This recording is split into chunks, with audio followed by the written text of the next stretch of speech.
Of different davenings, different prayers that one says over here at the OHEL. It has certain psalms from David in it, as well as in the beginning there's a special prayer. You light a candle and you say your name for your soul, as well as there's different prayers in here right before you read your letter that you're going to be writing. Now, writing want, of course, first of all, the Rebbe did understand many languages, including Russian. He was born in Russia. And besides that, the oil is right in the language. The Rebbe doesn't understand what to write. So I would, again, for me, my own personal thing, this is, you write everything. In other words, you write where you're holding in life, spiritually, where you would like to go, ask for a blessing in that field, as well as it was known that there were certain chassidim, they were known as the tzaras chassidim. What is the tzaras chassid? What's a tzara? Abrach. Yeah, they always, whenever there was a problem, they would write in. If they needed a for shalema, if there was a problem in business, they would write in. The Rebbe didn't want only tzaras chassidim. He wanted people that write in also if there's a good thing. Write in something good that's happening in your life, in your household, and so on and so forth. That's when you write to the Rebbe. You share with him because your simcha, your personal joy, is of course his. It was in Adar right before he had a stroke. The Hasidic discourse was on that week's parsha, which is Va'at Tetzaveh, a portion of Tetzaveh, which is talking about lighting up the candles. And it's the last one that he edited, and it has a very strong message of exactly what a Rebbe is. What is it for? What does it mean? Playing, how we have to remember that the Rebbe, we are, as Yidden, we are all one big body. Right? And the body has many parts, and many organs, and many limbs. And there's the blood that connects everything, that circulates. Of course, there's the head. The head is what gives the vitality and gives it has the nerve system that makes sure everything in the body is functioning. So the Rebbe is that head. So again, we are, let's say, you want to call it the feet, some people are the hands, whatever it is. So you're asking that the head should give you more vitality and help you, that your prayers should be answered, and there should be more blood, so to say, and more livelihood, and more sustenance should come to your area, to your body. It's also known that the Zohar refers to Moshe Rabbeinu. Who was Moshe Rabbeinu? Moshe Rabbeinu was the brought us out of Mitzrayim, right? He calls him a faithful shepherd. Moshe was known as a faithful shepherd. The simple meaning is because he went ahead and he was actually a shepherd for his father-in-law. And one day, one sheep ran away. And Moshe chased it, even this one little small sheep, and ran after it and saw that it was drinking and went to a little stream to drink water.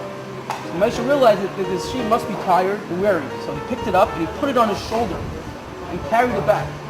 So Hashem said, and then he saw that Moshe Rabbeinu cared about every single thing. It says how the different levels of sheep he fed. Now, of course, that was physical. Of course, that was what Moshe Rabbeinu cared, the details and every individual.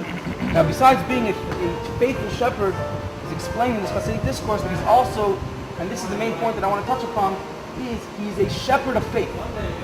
What does it mean he's a shepherd of faith?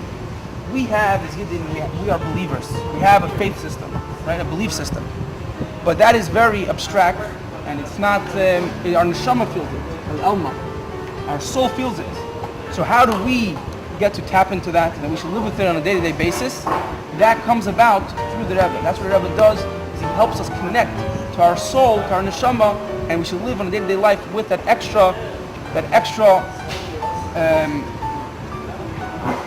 neshama. We should see, in everything that we do, we should see Yiddishkeit. And of course, it's very important today. And what does that mean? What does it help us do? It helps us have mesiras nefesh, self-sacrifice. In other words, we do a mitzvah. And even though nobody's persecuting us to do mitzvahs, like they were in Russia, and that's when this first discourse was said by the previous Rebbe, that they needed the mesiras nefesh, the neshama to shine in order that they should be able to do Torah mitzvahs, even though they weren't allowed to by the government. But it says the truth is, today's day and age, we need it even more, because we have many more obstacles. We have houses and cars and internet and many other things that that drive us away from the goal, from Torah mitzvahs. So therefore, we need this mesiras nefesh to endure and to come over all these tests and obstacles and to be victorious and win over, and to continue doing what we have to do, which is obviously serving Hashem Torah mitzvahs. And again, another thing to write, which is obvious, something that the Rebbe, his whole life from beginning to end, literally spent bringing Mashiach. And everything he did was for Mashiach. He lived Mashiach. And Mashiach, of course, when Mashiach comes, the world will be a better place and complete, and we'll be able to see, and to do Torah mitzvahs won't be a test and challenge anymore. You'll see how everything is godliness. So again, you ask for, of course, you beg for Mashiach to come, and those that have the privilege, of course, of seeing the Rebbe, and those that want to see the Rebbe, should, of course, ask for, that's it, enough. Daloi Golos. Daloi. Enough. We want to see the Rebbe already. Physically. So now the customary way to start the letter is, let me get a few pens and papers. Are we writing to Rebbe or to Hashem? How you should address? You're writing to the Rebbe. So we just explained, you're ultimately writing to your head that you should write to Hashem. Right? We said, you're writing to the head. Right? That's the way we said it, explained it. That's writing in your own language, and you could go after the header. Everybody could go write it, take your own time, go in when you want. It doesn't have to go in as a group. Go in, of course, have everybody in mind in South Florida, especially Keith Wasserstrom. We would like to. Yosef Gershon special trial, victory, and it should be reinstated or stated back into commission. The halacha is that you're avor. I'm going to spell it in a second. Let me just translate what it is. I like to arouse mercy upon myself.